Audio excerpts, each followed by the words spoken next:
Cigarettes carry deep and complex symbolic elements that come together in the act of smoking. All spheres of sensoriality and social relationships are impacted. One can smoke in front or with someone else. In films, the cigarette is used as a sign of female emancipation and self-accomplishment. It indicates female opposition to paternalism. It also creates a new female image which rejects a traditional outlook oscillating between notions of renewed femininity and masculinization. This is a fascinating but also disturbing representation. Different values may be attached to women smoking. In films of the early 1920s, smoking was perceived as a provocative gesture for the conquest of a new privilege. To light a cigarette was meant to light the torch of freedom.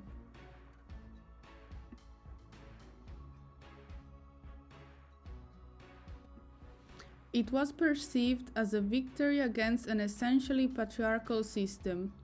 From the 50s onwards, cigarettes became an iconic emblem of the consumer society. It was a fashion and a way to integrate a new and modern society.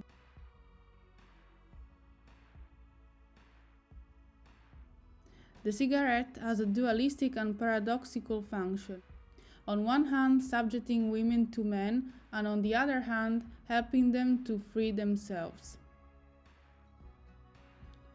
Women can thus affirm their individuality and independence. The cigarette can be an effective tool to conquer and seduce. To be given a light is a way to be noticed and to attract attention.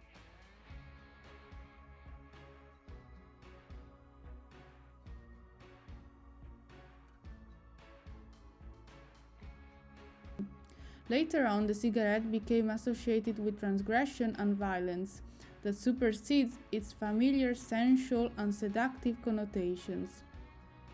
The smoke blown from these cigarettes poisons the conformist and equal societal atmosphere, dissipating strong militant values that tend to overlook the social norm. Psychoanalytic theory demonstrates how the cigarette is used as a manifestation of phallocentric system and order. In accordance with Laura Mulvey's theory on visual pleasure, the development of alternative female representation is still part of a dominant ideological concept that structures the film form.